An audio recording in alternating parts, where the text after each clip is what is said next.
Hello दोस्तों, स्वागत है आप सभी का डीएलएस न्यूज चैनल पर एक बार फिर से। तो आज तारीख हो गई 26 मई 2021 दिन बुधवार। बात करेंगे आज के मुख्य समाचार और टुडे ब्रेकिंग न्यूज के अपडेट वीडियो में नजर डालते हैं देश भर की तमाम बड़ी खबरों पर। आज की ताजा खबरों में चर्चा करेंगे दोस्तों, सरकार के कुछ ऐसे नए नियम लागू किए गए हैं, कुछ जगहों पर लॉकडाउन बढ़ा दिया गया और कई जगहों पर लॉकडाउन में छूट भी दी गई है, ढील दी गई है। किन किन राज्यों में क्या नए नियम लागू हुए जानेंगे अपन। आईपीएल के बचे हुए मैचों को लेकर भी तारीख का अनाउंसमेंट हो चुका, कहां होंगे अब ये आईपीएल के मैच, ये भी मैं आपको बताऊंगा। साथ ही जानेंगे चक्रवाती तूफान यास को लेकर भी अब मौसम विभाग का नया अलर्ट आ रहा, किन किन राज्यों के लिए चेतावनी है। कुछ एजुकेशनल खबरें भी जानेंगे और एक एक करके आज के 50 बड़ी ही इंपोर्टेंट न्यूज अपडेट्स पर नजर डालते हैं फटाफट से। बिल्कुल बने रहिएगा मेरे साथ इस वीडियो में और एकदम पूरा लास्ट तक देखते रहिएगा। अच्छा, इसके अलावा दोस्तों आज चंद्र ग्रहण भी लगने जा रहा है। साल 2021 का पहला लूनार एक्लिप्स चंद्र ग्रहण जो आज लगने जा रहा है। हालांकि ये आंशिक चंद्र ग्रहण होगा भारत में। ये देश के पूर्वोत्तर भाग में, पश्चिम बंगाल, इन इलाकों में दिखाई पड़ेगा, बाकी भारत में ये नहीं देखा जा सकेगा।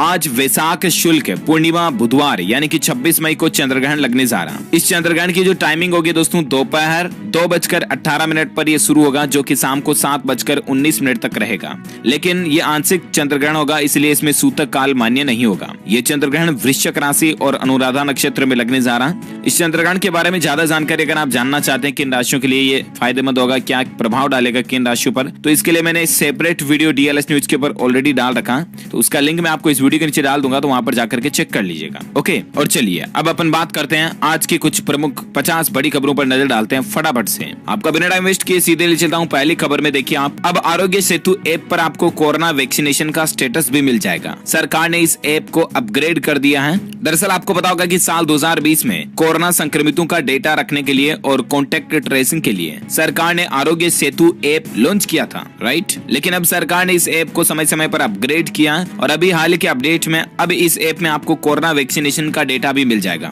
और इतना ही नहीं, आप अपने मोबाइल नंबर से इस ऐप पर जब रजिस्टर करोगे ना, तब आपको पता चल जाएगा कि आपने वैक्सीन लगवा ली है या नहीं। क्योंकि जो लोग वैक्सीन लगवा चुके हैं उन लोगों का इस आरोग्य सेतु ऐप में उनकी प्रोफाइल पर डबल टिक का निशान आएगा। इस तरह से, जिस तरह से व्हाट्सएप में सीन मैसेज के लिए आता है ना डबल टिक, उसी तरह से डबल ब्लू टिक आएगा अगर आपने कोरोना का वैक्सीन टीकाकरण कर लिया है। तो इससे आप किसी को भी बता भी सकते हो कि हाँ देखो मेरी वैक्सीन लग चुकी है। क्योंकि दोस्तों एनआईसी के सर्वर पर आपके वैक्सीन रजिस्ट्रेशन के समय जो मोबाइल नंबर लिया जाता है ना, उसी के डेटा को इस ऐप से लिंक कर रखा है। तो जैसे ही आप वैक्सीन लगवाओगे, इस ऐप पर आपका मोबाइल नंबर के आगे डबल ब्लू टिक आ जाएगा, तो इससे आपको पता चल जाएगा कि हाँ वैक्सीन लग चुकी है। ओके, अगली बड़ी खबर देखिए, केंद्र सरकार ने फिर से बढ़ा दी है गोल्ड ज्वेलरी पर हॉल मार्किंग अनिवार्य करने की तारीख को। अब आखिर ये कब से लागू होगा? तो दरअसल जो सोने के गहनों पर सरकार ने हॉल मार्किंग कंपलसरी का नियम लागू किया था हाल ही में, आपको पता होगा इसकी लास्ट डेट 1 जून थी। लेकिन अब ये 1 जून से नियम लागू नहीं होगा, बल्कि इसको 15 दिन और आगे बढ़ा दिया। अब 15 जून के बाद सिर्फ हॉल मार्किंग वाली ज्वेलरी की ही हमारे देश में बिक्री हो पाएगी।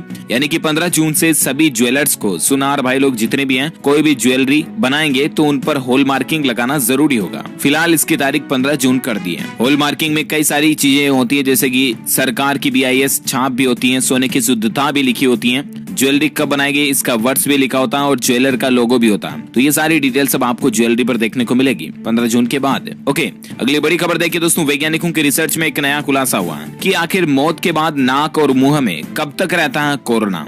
एम्स के फोरेंसिक हेड ने एक अहम जानकारी दी है इसको लेकर। तो दरअसल दोस्तों, अखिल भारतीय आयुर्विज्ञान संस्थान एम्स में फोरेंसिक डॉक्टर सुधीर गुप्ता का कहना है कि एक संक्रमित व्यक्ति की मौत के 12 से 24 घंटे बाद कोरोना वायरस नाक और मुंह की नली जो होती है ना, मतलब नेजल और ओरल कैविटी, उसमें एक्टिव नहीं रहता है। इस वजह से मृतक से संक्रमण का खतरा ज्यादा नहीं रहता है। हालांकि फिर भी रहता है, लेकिन 12 से 24 घंटे अगर किसी डेड बॉडी को निकल चुके हैं ना, तो फिर उससे कोरोना संक्रमण का खतरा थोड़ा कम हो जाता है। लेकिन ऐसा नहीं कि बिल्कुल खतरा नहीं रहता। इसीलिए सभी कोविड गाइडलाइंस का पालन करते हुए ही अंतिम संस्कार किया जाना चाहिए, है ना। वैज्ञानिकों की रिसर्च में एक और अच्छी बात ये निकल कर आ रही, देखिए आप, कि जो लोग नियमित दूध पीते हैं ना, हाल ही में वैज्ञानिकों की तरफ से, साइंटिस्ट एक्सपर्ट्स की तरफ से एक सर्वे किया गया और उसमें पता चला कि रेगुलर दूध पीने वाले लोगों के अंदर दिल का रोग होने का खतरा 14% तक कम हो जाता है।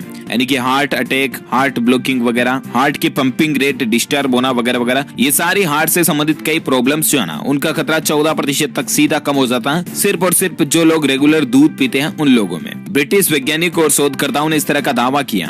यहाँ तक कि दिल की बीमारियां और स्ट्रोक का खतरा भी ये कम करता है, कोलेस्ट्रॉल को भी कंट्रोल रखता है। इसलिए दोस्तों रोजाना 1 गिलास दूध तो आप जरूर पिए ही पिए। हार्ट की धमनियों में ब्लॉकेज वगैरह हो गया, हार्ट अटैक, स्ट्रोक, ये सारे खतरे कम हो जाते हैं जो लोग रोजाना दूध पीते हैं उनमें। 20 लाख लोगों पर इस तरह की रिसर्च की गई और फिर उसमें यह नतीजा सामने आया। कोई छोटी मोटी रिसर्च नहीं है। तो आज ही रोजाना 1 गिलास दूध पीना शुरू कर दें, है ना। और चलिए अगली बड़ी खबर देखिए। मोदी सरकार का एक अहम फैसला है, मालदीव के अड्डू शहर में खुलेगा भारत का पहला वाणिज्य दूतावास। जी हाँ, सरकार ने मालदीव में भारत की राजनयिक मौजूदगी को बढ़ावा देने के लिए इस साल वहां के अड्डू शहर में एक नया वाणिज्य दूतावास खोलने की मंजूरी दी है। वाणिज्य दूतावास बोले दोस्तों तो कॉमर्शियल एम्बेसी, एक तरह से व्यापार लेन देन के लिए वहां पर अलग से गवर्नमेंट ऑफिस वगैरह समझ सकते हैं आप, है ना। अगली बड़ी खबर देखिए। राजस्थान राज्य में महंगा होगा पान मसाला, बीड़ी, सिगरेट और गुटखा। गहलोत सरकार एक नया शुल्क लगाने जा रही है। जी हाँ, राजस्थान के लोगों के लिए एक बड़ी खबर आई है। अब राज्य सरकार जो है लॉकडाउन में पेट्रोल डीजल से जो टैक्स में कमी आ रही है इसकी भरपाई करने के लिए पान मसाला, तंबाकू, बीड़ी, सिगरेट और गुटखा के आवागमन पर शुल्क लगाने की प्लानिंग कर रही है। मुख्यमंत्री अशोक गहलोत के निर्देश पर राज्य के वित्त विभाग में इस तरह का प्रस्ताव भी तैयार कर लिया गया है। और मीडिया रिपोर्ट्स के मुताबिक दोस्तों सरकार जैसे ही इस फैसले को, इस नियम को लागू करेगी ना, इस फैसले के बाद कोरोना काल में जो ऑलरेडी महंगे मिल रहे हैं गुटखा, बीड़ी, सिगरेट, तंबाकू, पान मसाला, खैनी वगैरह, ये अभी ऑलरेडी महंगे मिल रहे हैं क्योंकि लॉकडाउन लगा हुआ है, तो ये और भी ज्यादा महंगे हो जाएंगे। देखते हैं आखिर कब तक ये नई प्लानिंग, नया नियम लागू होता है। फिलहाल देखिए अगली खबर। राजस्थान में तो ये चीजें महंगी होने वाली हैं, लेकिन दोस्तों हिमाचल प्रदेश को लेकर एक अच्छी खबर आ रही है। यहाँ पर शराब शौकीनों के लिए बहुत ही अच्छा अपडेट है। हिमाचल में अब शराब सस्ती होने जा रही है और इतना ही नहीं, शराबी भाई लोगों के लिए और एक अच्छी बात यह है कि अब उनकी शराब जो है वो पेट्रोल पंप और डिपार्टमेंटल स्टोर पर भी मिल जाएगी। हिमाचल प्रदेश सरकार की तरफ से इस तरह का नियम लागू करने की तैयारी है। हिमाचल प्रदेश के मुख्यमंत्री जयराम ठाकुर की कैबिनेट की बैठक में इस तरह की नई नीति को मंजूरी दी जा चुकी है। ओके, साथ ही अगली बड़ी खबर देखिए। मोदी सरकार प्रोत्साहन पैकेज की तैयारी में है, इन सेक्टर्स को भी मिल सकता है फायदा। दरअसल दोस्तों अभी जो कोरोना काल के दौरान जो सेक्टर ज्यादा प्रभावित हुए हैं ना, जैसे कि श्रमिकों के, मजदूर वर्ग के लोगों पर इसका सबसे ज्यादा असर देखने को मिला। इसके अलावा भी लॉकडाउन में कई सारे अलग अलग काम धंधे ये डिस्टर्ब हुए, रोजगार के क्षेत्र में कई सारी मुसीबतों का सामना जो अभी भारत हमारा कर रहा है। तो इन सारे जिन जिन सेक्टर को कोविड से ज्यादा नुकसान हुआ, उन सेक्टर्स के लिए भारत की नरेंद्र मोदी सरकार कोई एक अच्छा राहत पैकेज ला सकती है। इस तरह की मीडिया रिपोर्ट्स चल रही हैं। समाचार एजेंसी ब्लूमबर्ग की एक रिपोर्ट के मुताबिक सरकार जो है वो इस पैकेज की तैयारी में लगी हुई है। रिपोर्ट में इस विषय से अवगत सूत्रों के हवाले से बात की जानकारी मिली है। तो देखते हैं आखिर गवर्नमेंट कब तक कितने करोड़ का राहत पैकेज जारी करती है अलग अलग क्षेत्रों में। मैं आपको डिटेल्स बता दूंगा जब गवर्नमेंट की तरफ से ऑफिशियली अपडेट आएगा तो। ओके, और फिलहाल अगली खबर देखिए आप कि कपिल शर्मा ने भी कोरोना पीड़ितों की मदद के लिए हाथ आगे बढ़ाया है। जी हाँ दोस्तों, कपिल शर्मा जो है कॉमेडी किंग के नाम से मशहूर, उन्होंने आर्ट ऑफ लिविंग के साथ मिल करके कोरोना पीड़ित लोगों की मदद के लिए लड़ने का एक नया फैसला किया है। इस फाउंडेशन के जरिए मोबाइल ऑक्सीजन सेवा की भी शुरुआत की गई है, जिससे लोगों को घर घर तक ऑक्सीजन पहुंचाने की मदद मिलेगी। इस मोबाइल ऑक्सीजन सेवा के जरिए गांव में भी ऑक्सीजन पहुंच पाएगा। इसके अलावा हॉस्पिटल में bed, oxygen cylinders, ambulance, immunity kit या डॉक्टर की मदद की भी अगर जरूरत है तब भी आपको यहाँ पर कई सारे सुविधाएं मिलेगी। तो ये कपिल शर्मा की तरफ से वाकई में बहुत ही अच्छी बात है कि इस तरह का मदद का काम किया जा रहा। और अगली बड़ी खबर देखिए, उत्तराखंड राज्य में 2 दिन और बढ़ चुकी है गेहूं की खरीद। राशन कार्ड को 7 दिन में ऑनलाइन करने के निर्देश भी जारी किए जा चुके हैं। जी हाँ दोस्तों, उत्तराखंड राज्य में खाद्य नागरिक आपूर्ति मंत्री बंशीधर भगत की अध्यक्षता में विधानसभा में खाद्य एवं नागरिक आपूर्ति विभाग की विभागीय समीक्षा बैठक में गेहूं खरीदने की समय सीमा को और बढ़ाने का फैसला किया गया। अब गेहूं की खरीद में 25 मई से 2 दिन बढ़ाकर 27 मई का समय दिया गया। तब तक किसान भाई लोग जो है गेहूं की खरीद वगैरह कर सकते हैं। ओके, तो ये उत्तराखंड राज्य सरकार की तरफ से वाकई में अच्छा फैसला लिया गया। और इसके अलावा ये गवर्नमेंट दोस्तों 7 दिन में सभी राशन कार्डों को भी ऑनलाइन करने की प्लानिंग कर रही है। तो अब आपको राशन वगैरह मिलने में भी फ्रॉड नहीं होगा। ओके, अगली बड़ी खबर देखिए। मौसम समाचार से संबंधित कुछ खबरों पर नजर डालते हैं फटाफट से। देखिए आप कि चक्रवात तूफान यास आज उड़ीसा और बंगाल के तट से टकरा जाएगा। कोलकाता एयरपोर्ट आज दिन भर बंद रहेगा। बंगाल, बिहार और झारखंड राज्य में भी इसको लेकर अलर्ट जारी किया गया है। चक्रवात के चलते बंगाल में समुद्र का जल स्तर भी बढ़ रहा है। ये कुछ तस्वीरें आप स्क्रीन पर देख सकते हैं। वहीं बड़ी खबर देखिए दोस्तों, बिहार पटना में भी 26 से लेकर 30 मई तक यास तूफान का अलर्ट जारी किया गया। कई जगहों पर भारी नुकसान की आशंका है। अब जो ये यास तूफान है ये और भी ज्यादा खतरनाक होता जा रहा है। 24 घंटों में आंध्र प्रदेश, उड़ीसा और पश्चिम बंगाल में ये तबाही मचा सकता है। इस बात का अंदाजा आप यहीं से लगा सकते हैं दोस्तों की इस तूफान के खतरनाक रूप को देखते हुए कई ट्रेनों को रद्द कर दिया गया और 5 राज्यों में तकरीबन 115 एनडीआरएफ की टीमों को तैनात किया गया। और इतना ही नहीं, देखिए इस बेहद खतरनाक चक्रवात तूफान यास के चलते पश्चिम बंगाल में तो 2 लोगों के जान जाने की भी खबर आ रही है और 12 लाख से भी ज्यादा लोगों को सुरक्षित जगहों पर पहुंचाया गया। ये कुछ तस्वीरें आप देख सकते हैं कि किस तरह से लोगों को स्कूल वगैरह और इस तरह के सुरक्षित स्थानों पर पहुंचाया जा रहा है। तो देखिए 12 लाख से भी ज्यादा लोगों को प्रशासन ने सुरक्षित स्थानों पर पहुंचाने का जिम्मा उठाया है। ये तो अच्छी बात है कि तूफान आने से पहले इसकी तैयारियां हो रही हैं। लेकिन दोस्तों आज ये तूफान जो है कई राज्यों में भयंकर असर दिखा सकता है, इसलिए आज बिना काम घर से बाहर बिल्कुल भी ना निकलें, ठीक है ना। और बिजली के खंभों, पेड़ पौधों इनसे दूर रहें। आज तूफान कभी भी आ सकता है। वैसे संपूर्ण भारत का आज 26 मई 2021 का मौसम पूर्वानुमान आखिर क्या कहता है, तो अगले 24 घंटों के दौरान भीषण चक्रवात तूफान यास के चलते उड़ीसा, गंगेय पश्चिम बंगाल, झारखंड, छत्तीसगढ़ इन राज्यों में बारिश की गतिविधियां भी बढ़ेगी। वहीं उत्तर पूर्व भारत में पश्चिम बंगाल के अंडमान निकोबार द्वीप समूह, बिहार, केरल और तटीय कर्नाटक में या 1-2 जगहों पर तेज बारिश के साथ हल्की मध्यम बारिश की भी संभावना है। वहीं दक्षिण कोंकण, गोवा, मध्य महाराष्ट्र, उड़ीसा, पश्चिम बंगाल, बांग्लादेश इनके तटों पर भी बारिश देखने को मिल सकती है। ओके, तो ये तो रहा आज का वेदर अलर्ट, मौसम समाचार। वहीं बात करें सराफा बाजार में सोने चांदी के रेट क्या चल रहे हैं, तो दोस्तों सस्ता हुआ है सोना चांदी। हाई रेट पहुंचने के बाद आज गिरावट देखी गई है। अभी सोने के रेट की बात करें तो सोना 128 रुपए की गिरावट के साथ 48,425 रुपए प्रति 10 ग्राम के रेट पर पहुंच चुका है। वहीं बात करें चांदी की तो चांदी में 470 रुपए की गिरावट के बाद अभी चांदी 71,341 रुपए प्रति किलो चल रही है। ओके, तो ये तो रहा gold and silver price today news update. और अब अपन बात करते हैं दोस्तों कोरोना वायरस से संबंधित कुछ बड़ी खबरों पर नजर डाल लेते हैं। तो बड़ी खबर देखिए दोस्तों, एक तो असम राज्य सरकार ने भी शहरी इलाकों में 5 जून तक लॉकडाउन को बढ़ा दिया। कोरोना कर्फ्यू इसको नाम दिया गया और इसको बढ़ा दिया। इसके कुछ नए नियम भी लागू किए हैं, लेकिन असम राज्य सरकार ने जो शहरी इलाके है ना, सिटीज, उनमें ही 5 जून तक लॉकडाउन बढ़ाया है। इतना ही नहीं, झारखंड राज्य में भी 1 सप्ताह के लिए लॉकडाउन बढ़ चुका है। 3 जून सुबह 6 बजे तक अब स्वास्थ्य सुरक्षा सप्ताह के नाम पर लॉकडाउन लागू रहेगा। 3 जून तक झारखंड राज्य में भी लॉकडाउन बढ़ चुका है। चलिए अगली खबर देखिए दोस्तों, कोविड के हल्के लक्षण वाले मरीजों में हमेशा मौजूद रहती है प्रतिरोधक क्षमता देने वाली सेल्स। जी हाँ, मतलब कि ऐसे पेशेंट, ऐसे मरीज, ऐसे लोग जिनमें कोरोना के हल्के फुल्के लक्षण रह रहे हैं या हल्के फुल्के लक्षण उनको घर पर भी दिख रहे हैं, तो यूं मान के चलिए आपके लिए एक अच्छी बात है, क्योंकि जो हल्के फुल्के लक्षण वाले लोग होते हैं ना, उनमें कोरोना की इम्यूनिटी, प्रतिरोधक क्षमता जो है वो बनी रहती है। ये वैज्ञानिकों की रिसर्च में इस बात का पता चला है। और अगली बड़ी खबर देखिए दोस्तों, बड़ी ही दुखद बात है, कोरोना वैक्सीन लगवाने वाले दुनिया के पहले पुरुष का निधन हो चुका है। 81 साल इनकी उम्र हो गई थी। ये तस्वीर जो आप स्क्रीन पर देख पा रहे होंगे दोस्तों, ये दुनिया के वो शख्स हैं जिन्होंने पहले कोरोना की वैक्सीन लगाई है पुरुषों में। फाइजर बायोएनटेक जैब पाने वाले दुनिया के दूसरे शख्स ये रहे हैं, लेकिन पहले पुरुष रहे हैं। इनकी एक असंबंधित बीमारी से जान चली गई है। 81 साल के बिल शेक्सपियर इनका नाम है। इन्होंने 91 साल की मार्गरेट किनन के बाद यूनिवर्सिटी हॉस्पिटल कोवेंट्री में दिसंबर में अपनी पहली कोरोना वैक्सीन की डोज लगवाई थी। यानी कि इनसे पहले 91 साल की मार्गरेट नाम की महिला ने कोरोना वैक्सीन लगवाई थी और उसके बाद ये पहले पुरुष रहे हैं, लेकिन इनकी जान जा चुकी है। हम इनके लिए अश्रुपूर्ण श्रद्धांजलि अर्पित करते हैं। भगवान इनकी आत्मा को शांति प्रदान करें। साथ ही बड़ी खबर देखिए, हरियाणा में ब्लैक फंगस के 413 मरीजों में से दोस्तों 64 ऐसे केस हैं जिन्हें कोरोना संक्रमित भी नहीं हुआ था, यानी कि वे कोरोना पॉजिटिव भी नहीं आए थे। यहाँ तक कि 413 में से 110 लोगों ने तो स्टेरॉइड भी नहीं लिया था, फिर भी इनको ब्लैक फंगस होना वाकई में एक चौंका देने वाली बात है। क्योंकि दोस्तों इतने दिन हमने सिर्फ और सिर्फ यही सुना था कि ब्लैक फंगस जो होने की प्रमुख वजह होती है ना, वो यही होती है कि जो कोरोना पेशेंट है या जिनमें डायबिटीज वगैरह का ज्यादा प्रॉब्लम है, तो उन्हीं लोगों में जिनको ऑक्सीजन सपोर्ट पर रखा गया हो, जिनको ज्यादा स्टेरॉइड वगैरह दिया गया हो, तो उन लोगों में ब्लैक फंगस का खतरा ज्यादा होता है, राइट। लेकिन अब यहाँ पर तो देखिए जो आम लोग हैं, हल्के फुल्के बीमार भी नहीं हुए, उनमें भी ब्लैक फंगस के केसेस देखे जा रहे हैं। ऐसा ही एक न्यूज आप ये भी देख सकते हैं कि हरियाणा में भी मरीज को ना कोरोना था ना ही डायबिटीज था, फिर भी उसको ब्लैक फंगस हो गया। स्वास्थ्य विभाग भी इस बात को लेकर हैरान है। अब देखते हैं दोस्तों वैज्ञानिकों की ओर से इस पर और क्या नया अपडेट, नई रिसर्च निकल कर आती है, मैं आपको बता दूंगा अपडेट DLS न्यूज चैनल के माध्यम से। फिलहाल बात करें आज के ताजा कोरोना आंकड़ों की, तो देखिए पिछले 24 घंटों के दौरान 2,08,000 नए केस देखे गए, तो भी काफी कम आंकड़ा है। और उसके बाद अभी भारत में कुल संक्रमितों की संख्या 2,71,00,000 से भी ज्यादा हो चुकी है, राइट। एक्टिव केस की बात करें तो भारत में अभी 24,90,000 से भी ज्यादा एक्टिव यानी कि सक्रिय मामले चल रहे हैं। वहीं भारत में पिछले 24 घंटों के दौरान 4159 से भी ज्यादा लोगों की मौत हुई।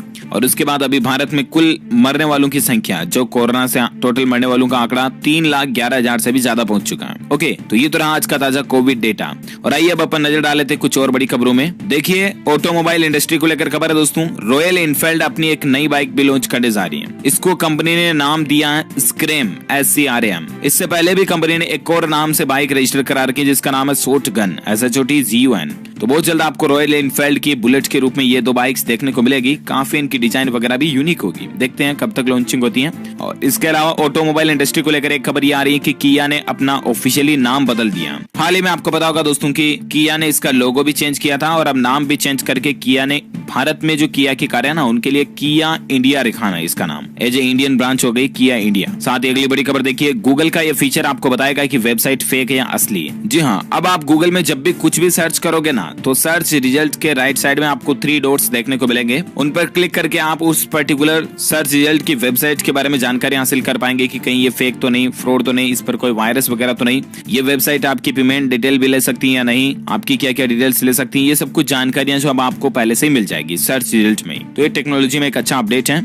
और साथ ही बड़ी खबर देखिए, राजनीतिक दलों के समर्थन से ब्लैक डे का मंसूबा, धरना स्थल पर नहीं जुट रहे किसान। आपको पता होगा आज 26 मई को किसान भाई लोगों ने काले दिवस के रूप में मनाने का फैसला तो किया था और मीडिया में भी 12 अपोजिशन पार्टीज ने भी कह दिया था कि हम आप किसानों के साथ हैं, लेकिन आज किसानों के साथ असलियत में कोई नजर नहीं आ रहा, छोटी मोटी ही भीड़ दिख रही है। खैर चलिए, फिलहाल देखिए अगली बड़ी खबर कि कोरोना से जान गंवाने वाले पुलिस कर्मियों के आश्रितों को नौकरी मिलेगी, 50 पार वाले नहीं करेंगे फ्रंटलाइन ड्यूटी। जी हाँ दोस्तों, उत्तर प्रदेश के ADG law and order Prashant Kumar ने एक अहम फैसला लिया कि कोरोना की वजह से जो पुलिस कर्मी शहीद हुए हैं उनके परिवार को मृतक आश्रित कोटे से नौकरी दी जाएगी। इस संबंध में शासनादेश भी जारी हो चुका है और इसके अलावा जो पुलिसकर्मी 50 की उम्र पार कर चुके हैं उन्हें अब कोविड ड्यूटी पर नहीं लगाया जाएगा। चलिए साथ ही खबर देखिए, महाराष्ट्र सरकार ने होम आइसोलेशन पर रोक लगा दी है। अब मरीजों को कोविड सेंटर पर ही जाना पड़ेगा। अगर वे कोरोना पॉजिटिव है या कोई लापरवाही वगैरह करते तो उनको सीधा कोविड सेंटर भेजा जाएगा। चलिए साथ ही बड़ी खबर देखिए, क्रिकेट प्रेमियों के लिए एक अच्छी खबर आ रही है। IPL फेज 2 के मैचों की तारीखें सामने आ चुकी हैं और ये बाकी बचे मुकाबले जो है ना वो UAE में होंगे, यानी कि संयुक्त अरब अमीरात में अब IPL के बचे हुए मैचेस खेले जाएंगे। IPL के बाकी बचे 31 मुकाबले 19 से 20 सितंबर के बीच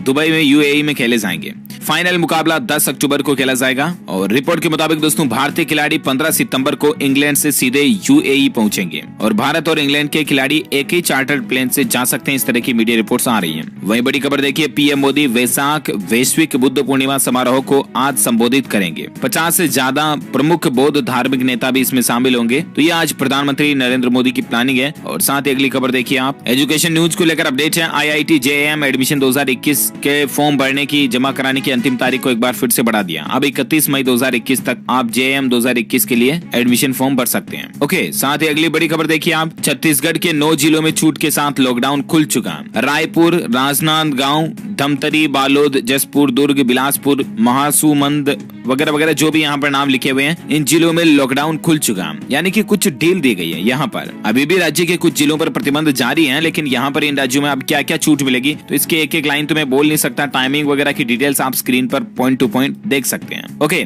और साथ ही अगली बड़ी खबर देखिए आप, फेसबुक ने सोशल मीडिया बंद होने की खबरों पर बयान दिया और कहा कि नए IT नियमों के प्रावधानों का पूरा पालन होगा। आपको पता होगा कि 1-2 दिन से सोशल मीडिया पर और मीडिया में ऐसी बातें चर्चाएं चल रही कि सरकार जो है फेसबुक, व्हाट्सएप, ट्विटर, इंस्टाग्राम वगैरह सभी के लिए नई गाइडलाइंस पॉलिसी लागू कर रही है और उनको जो कोई भी social media company follow up नहीं करेगी तो उसको सीधा भारत से बैन कर दिया जाएगा।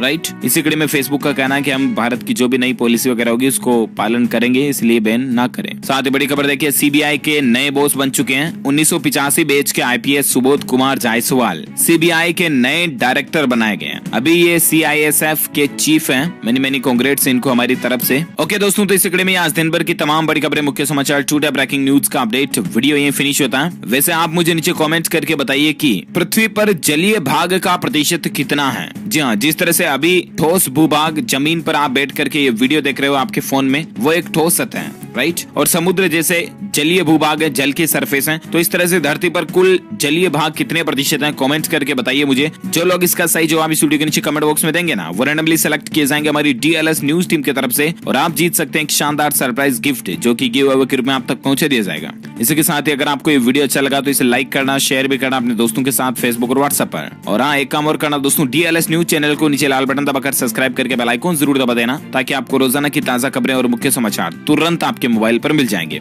ओके, मिलेंगे अगले नेक्स्ट अपडेट में, तब तक के लिए thank you, take care, goodbye, जय हिंद, जय भारत, वंदे मातरम।